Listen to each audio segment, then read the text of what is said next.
Very good morning. Welcome to Magadha news morning debate. నేను SS Lakshmi. అనేక రకాల రాజకీయ పరిణామాలు ఆంధ్రాలో తెలంగాణలో జరుగుతూ ఉన్నాయి. అనేక రకాల వాగ్వివాదాలు, విచారణలు. ఇక్కడ సిట్టు విచారణ, ఫోన్ ట్యాపింగ్ అయితే ఆంధ్రప్రదేశ్లో నెయ్యి విచారణ అనేది చాలా హాట్గా ప్రతిరోజు మనం చూస్తూ ఉన్నాం.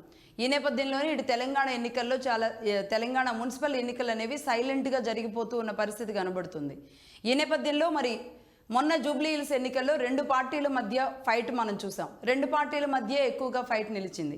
బీజేపీ తన ప్రభావాన్ని చూపించినప్పటికీ కూడా బీజేపీ కూడా సెంట్రల్ నాయకుల్ని తీసుకొచ్చి ఇక్కడ ప్రచారం చేయించినప్పటికి కూడా జూబ్లీ హిల్స్ ఎన్నిక మొత్తం కూడా బీఆర్ఎస్ అండ్ కాంగ్రెస్ వర్సెస్ గానే సాగిన పరిస్థితి. ఆ తర్వాత రిజల్ట్ చూస్తే కూడా అదే విధంగా ఉంది. కానీ ఇప్పుడు మున్సిపల్ ఎన్నికలు వచ్చే వరకు ఇప్పుడు కూడా అదే ప్రధానంగా కాంగ్రెస్ వర్సెస్ బీఆర్ఎస్గా తెలంగాణలో వినబడుతుంది. ఇది కాస్త మొన్న ఒక చిన్న డెసిషన్తో ఇది కాస్త బీజేపీకి కూడా ఒక ఫ్లేవర్ అప్ ఇచ్చిన పరిస్థితి కనబడుతుంది. అది ఎట్లా అంటే రామచంద్రరావు గారు అండ్ కిషన్ రెడ్డి ఇద్దరు, ఇటు తెలంగాణ బీజేపీ స్టేట్ ప్రెసిడెంట్ అలాగే కేంద్ర బొగ్గు గనుల శాఖ మంత్రి కిషన్ రెడ్డి ఇద్దరు పవన్ కళ్యాణ్ గారిని కలిసి మున్సిపల్ ఎన్నికల ప్రచారంలో పాల్గొనాలి అని చెప్పారు. మున్సిపల్ ఎన్నికలు 7 కార్పొరేషన్లకి అలాగే 116 మున్సిపాలిటీలకి ఎన్నికలు జరగనున్న నేపథ్యంలో అంటే దానిని కూడా ప్రధాన అంశంగా తీసుకోవాల్సిన అంశాన్ని మరి బీజేపీ సీరియస్గానే తీసుకున్నట్టుంది ఈసారి తెలంగాణ ఎన్నికల్లో. ఎందుకంటే గతంలో జిహెచ్ఎంసీ ఎన్నికలకి ముందుగానే ఆనాడు బండి సంజయ్ గారు ఉన్నారు రాష్ట్ర ప్రెసిడెంట్గా. పవన్ కళ్యాణ్ ప్రచారం కానీ, బండి సంజయ్ కానీ, పాత బస్తీ ఇష్యూస్ కానీ వీటన్నింటి నేపథ్యంలో జిహెచ్ఎంసీ గట్టిగానే నిలబడింది. సరే, అర్బన్లో బీజేపీకి ఓట్ బ్యాంక్ బాగుంటుంది కాబట్టి ఇక్కడ జిహెచ్ఎంసీ వచ్చింది, అలాగే పవన్ కళ్యాణ్ యాడ్ ఆన్ అయ్యారు అనుకుందాం. ఇప్పుడు గ్రౌండ్లో పవన్ కళ్యాణ్ని ఇన్వైట్ చేయాలి ప్రచారానికి. 7-8 తేదీల్లో ఆయన కూడా ఖరారు చేసుకున్నట్టుగా తెలుస్తుంది. ఈ మున్సిపాలిటీల్లో ప్రచారానికి పవన్ కళ్యాణ్ ఏపీ డిప్యూటీ సీఎంగా, జనసేనానిగా మరి తెలంగాణలో అడుగు పెడితే ఎలా ఉంటుంది? మొన్న చూసాం కొండగట్టు ఆంజనేయ స్వామి గుడికి వెళ్ళినప్పుడు అంటే పవన్ అభిమానులు ఒక రకంగా ప్రాంతాలకి, కులాలకి అతీతంగా ఉంటారు. అలాగే ఇక్కడ ఇప్పుడు సనాతన ధర్మం అన్న ఒక ఎజెండాని కూడా పవన్ కళ్యాణ్ గారు తీసుకున్నారు కాబట్టి ఇది బీజేపీకి ఇంకాస్త బలాన్ని ఇచ్చే అవకాశాలు ఉంటాయి. బట్ మున్సిపల్ ఓటర్లు ఎలా చూస్తారు? మున్సిపల్ ఓటర్లలో కూడా కాస్త ఎడ్యుకేటెడ్ ఎక్కువగా ఉన్నప్పటికీ మున్సిపల్ కానీ కార్పొరేషన్స్ కానీ ఎలా చూస్తారు? గ్రౌండ్లో కూడా పవన్ పనిచేస్తే ఎలా ఉంటుంది, బీజేపీకి ఎంతవరకు ప్లస్ అవుతుంది అని ఈక్వేషన్స్ జరుగుతున్న నేపథ్యంలోనే నిన్న మహేష్ గౌడ్ గారు ఇంకో బాంబు పేల్చారు కాంగ్రెస్ నుంచి. అంటే ఆయన దిష్టి పవన్ కళ్యాణ్ అని మేము అంటాము, అయినా ఏపీ వాళ్ళకి ఇక్కడేం పని అంటూ కాంగ్రెస్ నాయకులు ఈ ప్రాంతీయ తేడాలని తీసుకొచ్చారు. గతంలో కేసీఆర్ గారు కూడా ఏదన్నా తెలంగాణలో ఎన్నిక జరుగుతుంది అన్న ఇది వచ్చినప్పుడల్లా ఆయన ఆంధ్ర విషయాన్ని తీసుకొస్తూ ఉండేవాళ్ళు. అది జగన్మోహన్ రెడ్డి గారు అధికారంలో ఉన్నప్పటికీ మిత్రులుగా ఉండి కూటమి అధికారంలో ఉన్నప్పటికీ కూడా కొంచెం ఆ ప్రాంతాలు తీసుకొచ్చేవాళ్ళు. సేమ్ ఇప్పుడు మహేష్ గౌడ్ గారు కూడా అదే ప్రాంతాన్ని మళ్ళీ ప్రస్తావించిన పరిస్థితి. ఎందుకంటే నేషనల్ పార్టీలుగా ఉన్న ఈ పార్టీలకు సంబంధించిన కేంద్ర మంత్రులు వివిధ రాష్ట్రాల్లో ఉన్న వాళ్ళు కూడా వచ్చి ఇక్కడ ప్రచారం చేస్తారు. కానీ పక్కనున్న ఆంధ్రప్రదేశ్ మాత్రం ఆంధ్ర నాయకులు అన్నట్టుగా ఎందుకు వ్యత్యాసం చూపిస్తున్నారు? కావాలని ఇక్కడ అంటే ఆంధ్ర అనగానే ఇక్కడున్న ఓటర్లు, ప్రజలు కోపంతో రగిలిపోయేలాంటి పరిస్థితికి ఏమైనా కారణమవుతుందా? కాదు, బీజేపీ గేమ్లో భాగంగానే ఇది ట్రయాంగిల్ గేమ్గా నడవడానికి మాత్రమే, ట్రయాంగిల్ గేమో లేదంటే బీజేపీ వర్సెస్ కాంగ్రెస్గా ఉండడానికి ఏమైనా జరుగుతుందా? రైట్, దీని గురించి మాట్లాడదాం. సీనియర్ పొలిటికల్ అనలిస్టులు అలాగే ఎక్స్ ఉన్నత విద్యా మండలి చైర్మన్ అయిన పాపిరెడ్డి గారు ఉన్నారు. నమస్తే అండి పాపిరెడ్డి గారు. నమస్తే అండి. అలాగే టీ కాంగ్రెస్ అధికార ప్రతినిధి కౌశిక్ యాదవ్ గారు ఉన్నారు, చరణ్ కౌశిక్ యాదవ్ గారు. నమస్తే అండి కౌశిక్ గారు. అలాగే మాధవ్ రెడ్డి గారు ఉన్నారు, జనసేన శేరిలింగంపల్లి ఇన్ఛార్జ్. నమస్తే అండి మాధవ్ రెడ్డి గారు. నమస్తే అండి. నమస్తే. మొత్తంగా ముందుగా మీ అధికార పార్టీ నాయకులే చెప్తారు. కౌశిక్ యాదవ్ గారు ఎందుకు ఈ మధ్య పవన్ కళ్యాణ్ గారి మీద కాంగ్రెస్ పార్టీ పదే కాలు దూతుంది? ఆ మధ్య దిష్టి తెలంగాణలో దిష్టి తగిలిందేమో అని ఒక్క సందర్భంలో అన్నారు పవన్ కళ్యాణ్ గారు. అది కూడా కోనసీమలో కొబ్బరికాయలది ఏదో సమస్య వచ్చినప్పుడు. దాన్ని పట్టుకొని ఎందుకు ఇలా కంటిన్యూ చేస్తూ ఉన్నారు? అంటే తెలంగాణలోకి ఒకవేళ పవన్ కళ్యాణ్ వస్తే ఇది ఆంధ్ర ఫ్లేవర్ అవుతుందనా, లేదంటే బీజేపీతో ఫైట్ చేయాల్సి వచ్చేలాంటి గడ్డు పరిస్థితి వస్తుందనా? ఎందుకు? ఆడియో ఆడియో ఆన్ చేయి. ప్రచారం చేసిరు. 2023 ఎలక్షన్ లో జనసేన భారతీయ జనతా పార్టీ తోటి 8 స్థానాల్లో కలిసి పోటీ చేశారు.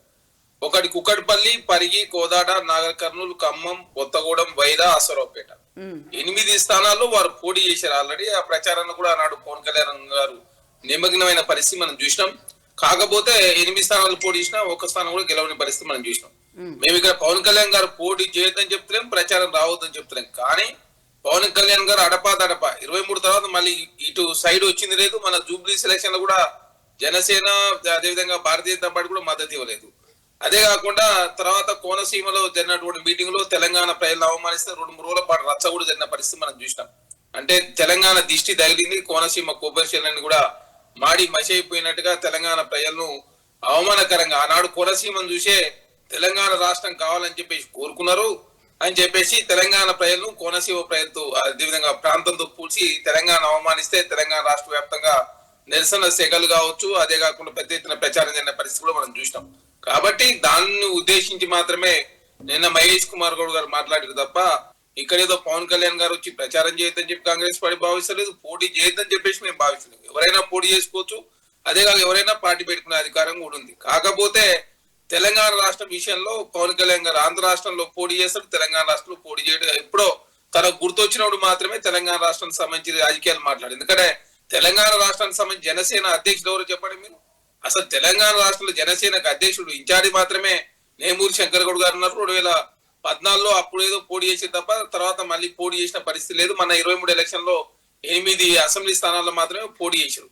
కాబట్టి తెలంగాణ రాష్ట్ర విషయంలో కౌశిక్ గారు జనసేన ఇక్కడ డైరెక్ట్ గా ఇప్పుడు ఏమీ నిలబడడం లేదు, బీజేపీకి మద్దతు ఇవ్వడానికి వస్తుంది. అలయన్స్ లో ఉన్నారు, ఆనాడు అలయన్స్ లోనే, ఈనాడు అలయన్సే కదా. అలయన్స్ లో ఉండండి, మీరు కలిసి పోటీ చేయండి, విడివిడిగా పోటీ చేయండి, ఎవరికి వచ్చినా నష్టమేం లేదు. కాకపోతే తెలంగాణను అవమానించిన విషయంలో మాత్రమే కాంగ్రెస్ పార్టీ కావచ్చు తెలంగాణ రాష్ట్ర ప్రజలకు కూడా అదేవిధంగా కోనసీమ విషయంలో పెద్ద ఎత్తున స్పందించారు. తర్వాత సమస్య పోయింది. ఇప్పుడు పవన్ కళ్యాణ్ గారు తెలంగాణ రాష్ట్రంలో ప్రచారం చేయాలని చెప్పేసి భారతీయ జనతా పార్టీ రామచంద్రరావు గారు, కిషన్ రెడ్డి గారు వారిని ఆహ్వానించారు. సరే, వారు వచ్చి పోటీ చేసినా కాంగ్రెస్ పార్టీకి వచ్చే నష్టమేం లేదు. ఖచ్చితంగా ఎవరు వచ్చి పోటీ చేసినా, ఎవరు వచ్చి ప్రచారం చేసినా అదే కాంగ్రెస్ పార్టీకి వచ్చే నష్టం లేదు. ఖచ్చితంగా అత్యధిక మున్సిపల్ కౌన్సిలర్లు, కార్పొరేటర్లు, మేయర్లు, డిప్యూటీ మేయర్లు, మున్సిపల్ చైర్మన్లు, వైస్ చైర్మన్ ఖచ్చితంగా కాంగ్రెస్ పార్టీ మన గ్రామీణ స్థాయిలో జరిగిన సర్పంచ్ ఎలక్షన్ లో 66% సర్పంచ్ స్థానాలు గెలిచినాం. ఖచ్చితంగా జూబ్లీస్ బై ఎలక్షన్ గెలిచినాం, కంటోన్మెంట్ బై ఎలక్షన్, తెలంగాణ రాష్ట్రం ఎంపీ ఎలక్షన్ లో వచ్చినప్పుడు 8 ఎంపీలు గెలిచినాం. అదే కాకుండా తెలంగాణ రాష్ట్ర ఎమ్మెల్యే ఎలక్షన్ గెలిచినాం. అదే కాకుండా వరంగల్ గ్రాడ్యుయేట్ ఎలక్షన్ కూడా కాంగ్రెస్ పార్టీ ఎమ్మెల్సీ గెలిచిన పరిస్థితి. కాబట్టి ఏ ఎలక్షన్ వచ్చినా కాంగ్రెస్ పార్టీ అది కాదు. అదే కాకుండా రేవంత్ రెడ్డి గారి నాయకత్వంలో కావచ్చు, మహేష్ కుమార్ గౌడ్ గారు పార్టీని అంతా కూడా సమిష్టి నాయకత్వంలో ముందు తీసుకుపోతూ తెలంగాణ రాష్ట్రంలో అత్యధిక మున్సిపల్ చైర్మన్, కార్పొరేట్ గెలిచే ప్రయత్నం. అదే అంటున్నాను నేను, కాంగ్రెస్ అధికారంలో ఉన్న కాంగ్రెస్ మళ్ళీ దిష్టి అన్న పదమో, ప్రాంతీయ విభేదమో, మళ్ళీ దీన్ని తీసుకురావడమో, పర్టికులర్గా అంటే మీ పిసిసి చీఫ్ డైరెక్ట్ గా ఈ మాట మాట్లాడారు కాబట్టి ఇది ఇంత రాద్ధాంతం అవుతుంది. ఒకసారి జనసేన నాయకులు ఏం చెప్తారు? మాధవ్ రెడ్డి గారు అంటే ఇక్కడ ముఖ్యంగా మన కాంగ్రెస్ మిత్రులు మాట్లాడినట్టు ఆయన అఫీషియల్ స్పోక్స్ పర్సన్ అయి ఉంది. మేము ఎక్కడ పోటీ చేసినామో అవగాహన అనేది అసలు ఏం లేకుండా మాట్లాడుతున్నారు. మేము 8 స్థానాల్లో పోటీ చేసినాం, మీరు నెట్ లో వెతికిరు, బాగా వెతికిరు, కరెక్ట్ వెతికుంటే బాగుండదని నేను సలహా ఇస్తున్నా. ఎందుకంటే మేము పరిగి నుంచి మేము పోటీ చేయలేదు, గుర్తు పెట్టుకోవాలి.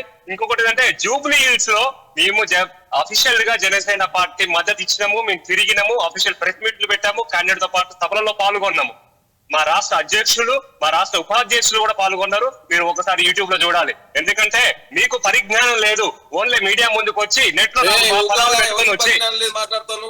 నాకు అర్థం అయిపోయింది. పవన్ కళ్యాణ్ ప్రచారం రాలేదని చెప్పి మాట్లాడితే మీరు ఎన్నకుండా ఏదో మాట్లాడుతావు. మీరు వినండి, నీకేం పరిజ్ఞానం నాకు అర్థం కాక ఎన్ని స్థానాలు పోటీ చెప్పరాదు? 8 కంటే ఎక్కువ చేసినావు మీరేమన్నా వచ్చే పద్ధతిగా మాట్లాడదు.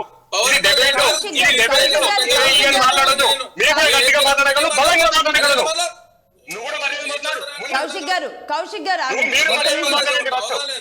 డిబేట్ ప్రారంభంలోనే రచ్చ చేయొద్దు. కౌశిక్ గారు ఎన్ని జిల్లాల్లో తెలియదు నీకు? పేద వచ్చి ప్రేమ ముందు కూర్చొని మాకు తెలియదు మాట్లాడుతున్నావు స్పోక్స్ పర్సన్ గా. చెప్పు జిల్లాల పేర్లు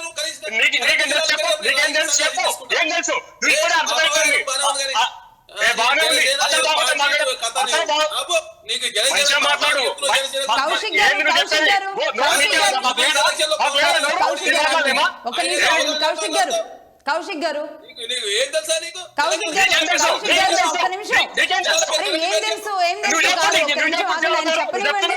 కూర్చొని మైక్ దొరకనే సిగం వస్తా నీకు. ఏముందా భలే ఉందా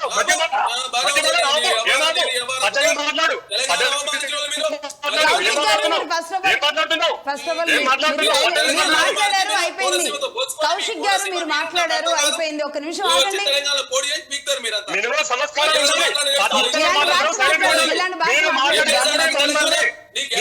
మాట్లాడేటప్పుడు మీరు మాట్లాడలేదు. పద్ధతిగా మాట్లాడాలి. మైక్ దొరకని సిగం వస్తా నీకు. ఎంతమంది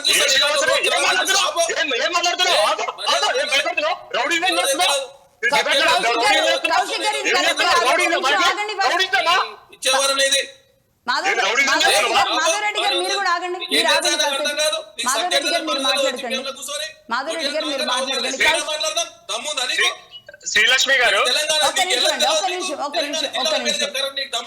ఒక్క నిమిషం వచ్చి మాట్లాడుతా. నీకు అర్థంగా జనసేనకు రాష్ట్ర అధ్యక్షులు లేదు, కమిటీలో చెప్పొచ్చు. శ్రీలక్ష్మి గారు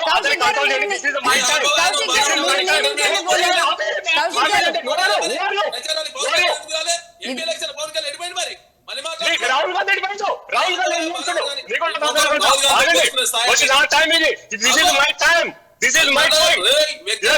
మర్యాద మాట్లాడే నేర్చుకో. మీరు నేర్పాలి మర్యాదగా.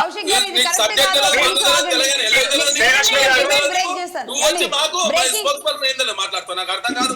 ఏమండి నేను ఇంకా బ్రేక్ ఇస్తాను చెప్తున్నాను. లక్ష్మి గారు మర్యాద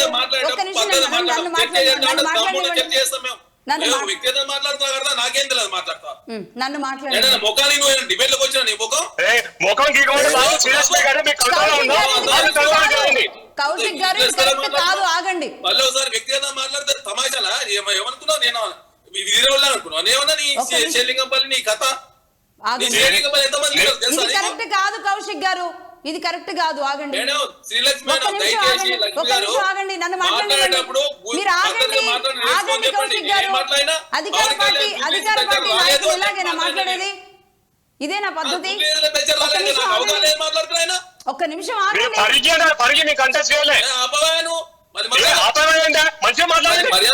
కమ్యూనికేషన్ లేదు మీకు. ఏంటి ఇలాంటి లాంగ్వేజ్ ఇలాంటి నేను మర్యాద వినండి. గారు మీరు కూల్గుండండి, మీరు కూల్గుండండి. ఎవరు వ్యక్తిగత చర్చ చేద్దామంటే తమ్ముడు రా చర్చ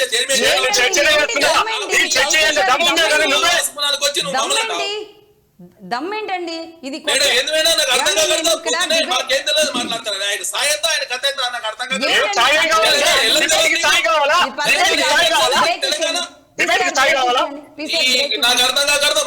మాట్లాడతా ఏం తెలుసు నీకు? నీకేం తెలుసు మరి?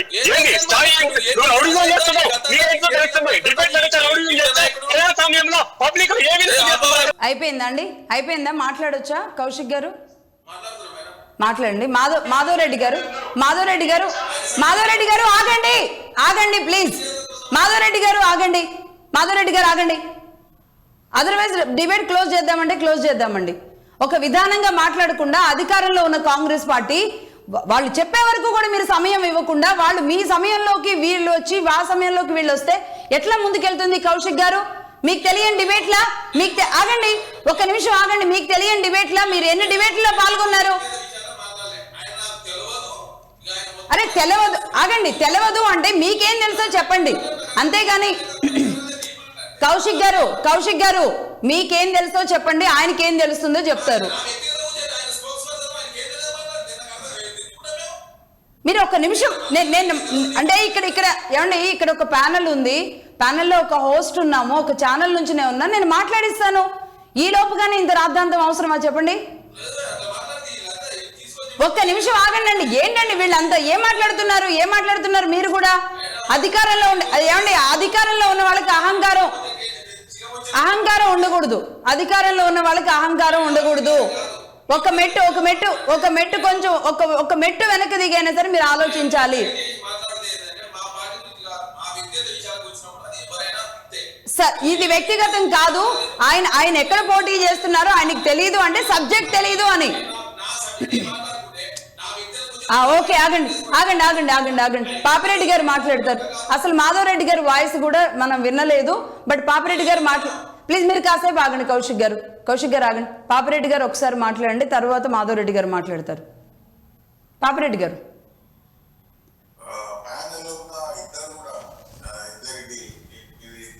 కౌశిక్, ఇటు మాధవ్ రెడ్డి గారికి, ఇటు మీకు కూడా నమస్కారాలు. ఒక విషయం మేడం, శ్రీలక్ష్మి కదా మీ పేరు? శ్రీలక్ష్మి గారు. లక్ష్మి అండి. లక్ష్మి గారు, ఇప్పుడు మీరు ఈ పెట్టిన టాపిక్ నడుస్తున్న వ్యవహారం అయితే ఒక విషయం మనం ఇక్కడ అర్థం చేసుకోవాల్సింది ఏంటంటే, మీరు మాట్లాడుతూనే చేస్తూనే అన్నారు కేంద్రం అంటే రాష్ట్రం, ఏ రాష్ట్రం నుంచి వచ్చినా ఎక్కడి నుంచి వచ్చినా కూడా ప్రచారం చేయొచ్చు. ఒక కేవలం ఆంధ్ర నుంచి వస్తున్నాయి, ఎందుకు వస్తున్నది, ఎందుకు ఈ మాటలు వస్తున్నాయి, ఇటు మహేష్ కుమార్ గౌడ్ అన్నాడు, లేకపోతే కేసీఆర్ కూడా ఈ విషయాలు అన్నాడు అని మీరు మాట్లాడారు. దాని మీద నేను మాట్లాడతాను, వాళ్ళిద్దరు వాగ్దానం అవసరం లేదు. ఒకటి ఏంటంటే, ఇప్పటికి కూడా తెలంగాణ దాదాపుగా 2014 అంటే 11 ఏళ్ళు అయిపోయింది, 12వ ఏడు. తెలంగాణ వచ్చిన తర్వాత కూడా, తెలంగాణ రాష్ట్రం వచ్చినప్పుడే ఇది ఒక విధంగా ఆంధ్ర నాయకత్వానికి, తెలంగాణ నాయకత్వానికి, ఆంధ్ర వాదానికి, తెలంగాణ వాదానికి పెద్ద ఎత్తున ఒక యుద్ధం జరిగింది. 2014లో తెలంగాణ వచ్చింది. తెలంగాణ వచ్చిన తర్వాత కూడా ఇప్పటికి కూడా తెలంగాణ ప్రజలు ఎవరు పార్టీ పెట్టుకోవచ్చు, ఎవరైనా ఉండొచ్చు, దానిలో ఏమన్నా కావచ్చు, అదంతా పక్క పెడితే ఇప్పటికి కూడా తెలంగాణ ప్రజలు కానీ, తెలంగాణ మేధావులు కానీ, తెలంగాణ నాయకులు కానీ చూసేది ఏంటంటే, ఆంధ్ర నాయకత్వం నుంచి వచ్చే ఏ పార్టీ కూడా, అది వైసీపీ కానివ్వండి, టీడీపీ కానివ్వండి, ఇప్పుడు జనసేన కానీ, అంతకుముందు ఆమె సిరిమల పెట్టింది, ఏ పార్టీ పెట్టినప్పటికీ కూడా ఇక్కడ తెలంగాణలో వచ్చే సమస్య ఏంటంటే, ఆంధ్ర నాయకత్వాన్ని తెలంగాణ ప్రజలు ఒప్పుకోవడానికి సిద్ధంగా ఉంటారు. ఇప్పుడు పవన్ కళ్యాణ్ గారికి అర్బన్ ఏరియాలో కొద్దిగా వాళ్ళకు ఫ్యాన్స్ ఉండొచ్చు, లేకపోతే ఆయనకు కాపు కులం వెనుక కొంత ఉండొచ్చు, అది వేరు విషయం. కానీ ఇక్కడ సూత్రబద్ధంగా చూస్తే మాత్రం ఆంధ్ర నాయకత్వంలో నడిచే ఏ పార్టీ కూడా తెలంగాణ ప్రజలు పెద్దగా ఆదరించారు. ఎక్కడైనా బై డిఫాల్ట్ ఎక్కడైనా అనుకునే పరిస్థితులలో కొన్ని ఓట్లు రావచ్చు, గెలవచ్చు, ఎక్కడైనా ఒక సీటు, కానీ మొత్తం మీద రాజకీయాలలో వాళ్ళు ప్రభావితం చేయడం కానీ, లేకపోతే వాళ్ళు వచ్చి ఇక్కడ మళ్ళీ మైక పట్టుకొని మాట్లాడి మేము అది చేస్తాం ఇది చేస్తాం. ఎందుకు ఇది జరుగుతుంది అంటే, తెలంగాణ రాష్ట్రం వస్తున్న సందర్భంలో ఈ నాయకులు ఎవరు కూడా తెలంగాణ సపోర్ట్ చేయరు. తెలంగాణ కానీ, తెలంగాణ జరుగుతున్న అనేక బలిదానాలు, అనేక పోరాటాలకు ఎప్పుడు కూడా వీళ్ళు మద్దతు చేయలేదు. మద్దతు చేయకపోగా అనేక విధాలుగా వక్రీకరించారు, అవమానపరిచారు. అలా పవన్ కళ్యాణ్ గారు కూడా, ఒక పవన్ కళ్యాణ్ గారే కాదు, అందరు ఆంధ్ర నాయకత్వం నుంచి మొత్తం అన్ని వర్గాల వాళ్ళు కూడా తెలంగాణ ఉద్యమాన్ని వక్రీకరించారు, అవమానించారు. కాబట్టి ఆ ఫీలింగ్స్ ఉంటాయి. రెండోది ఏంటంటే, ఎప్పటికి కూడా ఆంధ్ర తెలంగాణ రాష్ట్రాలకు అనేక సమస్యలు ఉన్నాయి. ఆ సమస్యలు ఇప్పటికి కూడా నీళ్ళ సమస్య నుంచి మొదలు పెడితే చాలా సమస్యలు ఉంటాయి. ఆ సమస్యలలో కూడా ఏది కూడా అది పరిష్కారం కాలేదు. ఇప్పుడు కూడా గొడవలు అవుతున్నాయి. అటువంటిప్పుడు వీళ్ళు ఈ ఆంధ్ర ప్రయోజనాల కోసం తెలంగాణ ప్రయోజనాలు వాళ్ళు కాదంటారు. కాదని ఇక్కడికి వచ్చి మళ్ళీ తెలంగాణలో మా వాళ్ళు ఉన్నారు, ఇక్కడ ఉంటారు, హైదరాబాద్ లో సెటిలర్స్ ఉంటారు, అందరూ చాలా మంది. హైదరాబాద్ మెట్రోపాలిటన్ సిటీ కాబట్టి ఒక ఆంధ్ర వాళ్ళే కాదు, చాలా వేరే రాష్ట్రాల వరకు ఉంటారు. ఆ ఓట్లు కొన్ని ఉంటాయి. ఆ ఓట్ల కోసం వచ్చి ఇప్పుడు అన్నిటికన్నా పెద్ద తప్పైందని నా ఉద్దేశంలో బీజేపీ జాతీయ పార్టీ ఉంది, అంత పెద్ద పార్టీ ఉంది. పవన్ కళ్యాణ్ పిలిచి వీళ్ళు ఎలక్షన్ లో ప్రచారం చేసుకోవాల్సినంత ఆ స్థాయి దిగజారడం అనేది కూడా బీజేపీ కూడా గొప్ప కాదు. రెండోది అంటే మహేష్ కుమార్ గౌడ్ అంటే బీజేపీ దిగజారడం అని ఎందుకు అనుకోవాలి? ఇప్పుడు కాంగ్రెస్ పార్టీకి రేవంత్ రెడ్డి గారు లాంటి వాళ్ళు లేక పక్క రాష్ట్రంలో నుంచి ఉన్న వాళ్ళు వస్తున్నారు. బీజేపీకి కూడా అలా చెప్పేది ఒకటి. ఇప్పుడు ఇవి ఇప్పటికి కూడా సెంటిమెంట్స్ బలంగా ఉన్నాయండి. లక్ష్మి గారు, మీరు ఒప్పుకోకపోయినా నేను రాజకీయాల గురించి మాట్లాడతలేదు, కానీ ఇప్పటికి కూడా ఆంధ్ర నాయకత్వాన్ని తెలంగాణ ప్రజలు ఒప్పుకోవడానికి సిద్ధంగా లేరు. తర్వాత తెలంగాణకు ఆంధ్ర ప్రజల మధ్య కూడా చాలా డిఫరెన్సెస్ ఉన్నాయి. కాబట్టి నాకు చిన్న డౌట్ క్లియర్ చేద్దరు.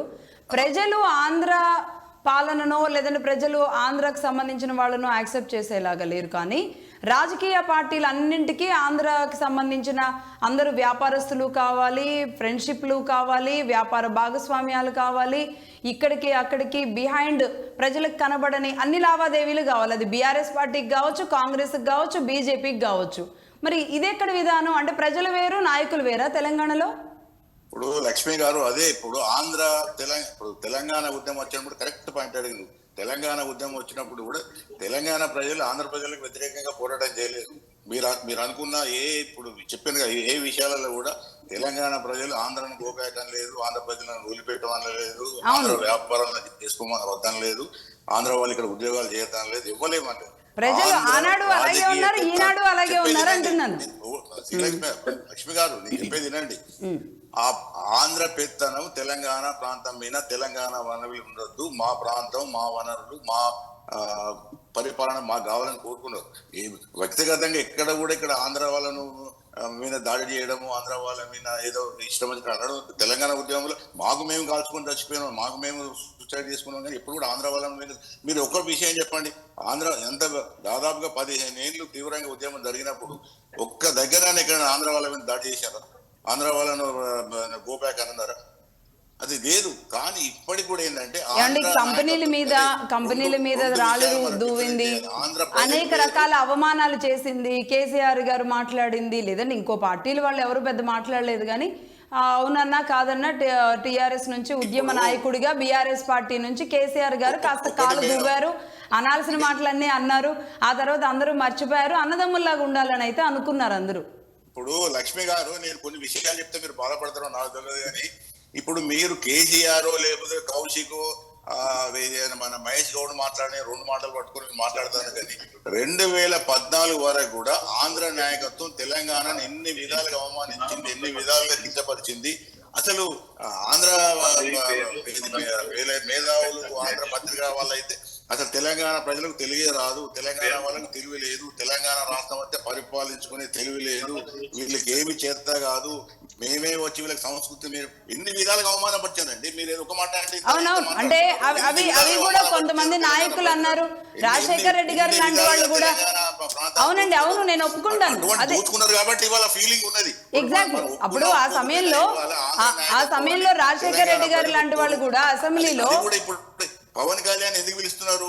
అదేదో సెటిలర్స్ లేకపోతే అదేదో కొద్ది మంది ఉన్నారు, ఆ ఓట్ల కోసం పిలుస్తున్నారు అంతేగాని తెలంగాణ ప్రజలు ఏదో వాళ్ళకి వేస్తారని కాదు. ఒకటి ఏంటంటే నేను చెప్తున్నా, మహేష్ కుమార్ గౌడ్ ఒక తెలుగు స్టేట్మెంట్ ఎందుకు ఇచ్చిన, నేను పొలిటికల్ స్టేట్మెంట్ చెప్తున్నా. అది ఎందుకంటే రేపు బీఆర్ఎస్ దీనే వాడుతుంది. బీఆర్ఎస్ పవన్ కళ్యాణ్ రావడం అనేది ఒక ఇష్యూ చేసి ముందుకు వస్తుంది. దాన్ని ప్రియంప్ట్ చేయడానికి మరి నేను ఎవరనుకున్నారు తెలుగు స్టేట్మెంట్ ఆయన మహేష్ కుమార్ గౌడే ముందు దాన్ని ప్రియంప్ట్ చేసి బీఆర్ఎస్ ఆయుధాన్ని ఆయన తీసేసి ఆయన మొదలు మాట్లాడారు.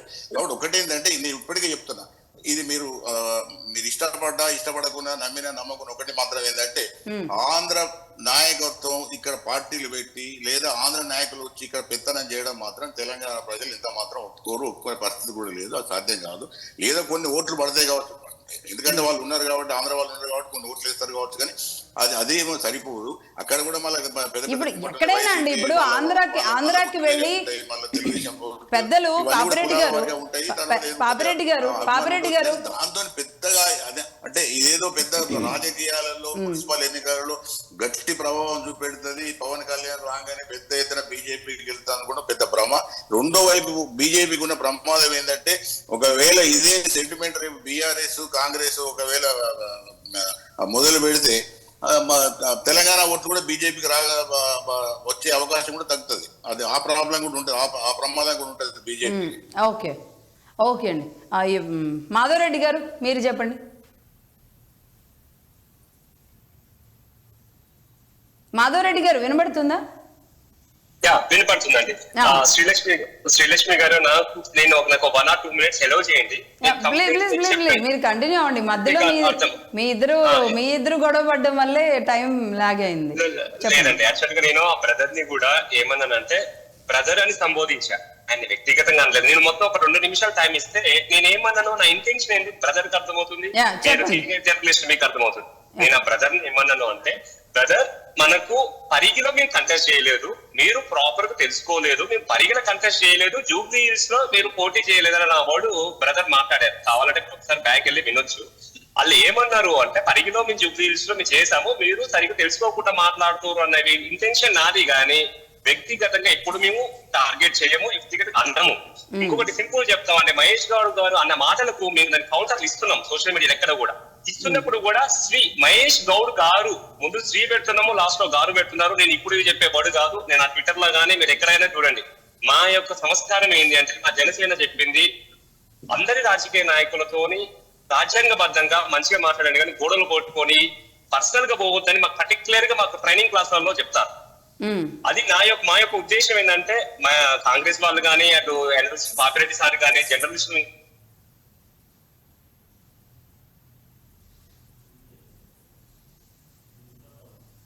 రైట్ ఫ్రేజ్ అయినట్టుంది.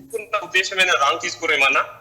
నేను అన్నది ఏంటంటే, మేము పోటీ చేయలేదని సంబోధించినా గానీ మిమ్మల్ని తక్కువ చేయలే. కాకపోతే మాకు బాధ అనిపించింది ఏంటంటే, మీరే ఇది పెద్ద మేము చిన్న అని ఒక రకమైన నువ్వు ఆపు ఏ అనే వర్డ్స్ ఎవరికైనా బాధ అనిపిస్తాయి. కానీ ఆ సమయంలో లక్ష్మి గారు చెప్పారు కాబట్టి మేము ఆగినాం. లేకపోతే మేము కూడా తెలంగాణ పుట్టి తెలంగాణ పెరిగిన తెలంగాణ బిడ్డనే. నేను తెలంగాణ ఉద్యమంలో ఉస్మానియాలో నేను కూడా చాలా సార్లు పాల్గొన్నా. నేను డాక్టర్ అయినప్పటికీ నేను బయట ఇతర రాష్ట్రాలు ఇతర కంట్రీస్ లో ఉన్నప్పటికీ కూడా తెలంగాణ ఉద్యమంలో పలుమార్లు పాల్గొన్నా. నాకు అనుభవం ఉందన్న.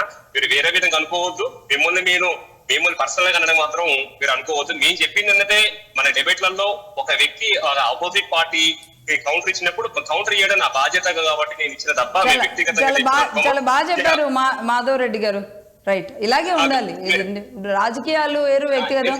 కౌశిక్ గారు కూడా మరి అప్కమింగ్ నాయకుల్ని ఆయన కూడా డిబేట్ లో వెల్కమ్ చేయాలి, ముందుకెళ్ళాలి. కానీ ఆయన పర్సనల్ గా అన్నారేమో అని ఆయన ఫీల్ అయ్యారు. పెద్ద పెద్ద డిబేట్లో పాల్గొంటారు కదా కౌశిక్ గారు. రైట్ అండి, కంటిన్యూ చేయండి మాధవ్ గారు. మేడం, ఈ సబ్జెక్ట్ వస్తే తెలంగాణలో జనసేన బలపడుతుందనే భయం కాంగ్రెస్ మొదలైంది మేడం. దాని వల్లనే ఇలాంటి ప్రయత్నాలు జరుగుతున్నాయి. ఎగ్జాంపుల్ సింపుల్ గా చూసుకుంటే, మహేష్ కుమార్ గారు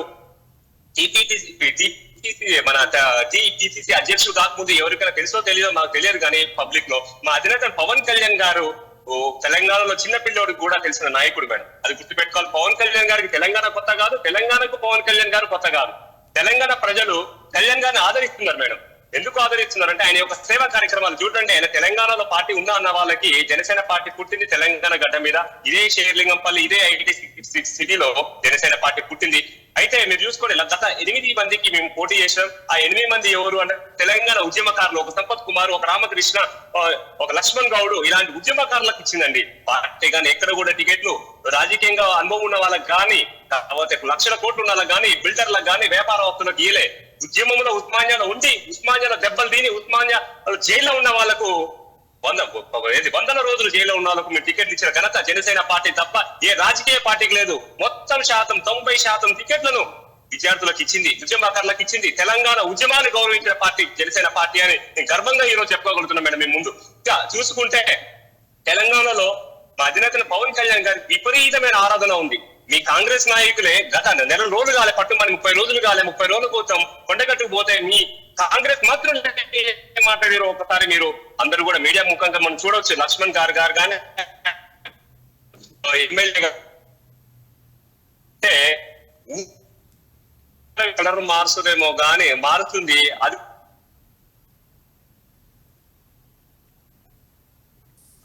బ్రేక్ అవుతుందండి. మాధవ్ రెడ్డి గారు ఒక్క నిమిషం. ప్రజాక్షేత్రంలో ఉన్నాం. అలాగే మాధవ్ గారు బ్రేక్ అవుతుంది. కౌశిక్ గారు. మేడం, ఇక్కడ నేను 8 స్థానాలు ఒక తాండూరు ప్లేస్ లో పరిగి చెప్పిన తప్ప మిగతా స్థానాలను కూడా కరెక్టే చెప్పిన. 8 స్థానాల్లో పోటీ చేసిన మాట వాస్తవం.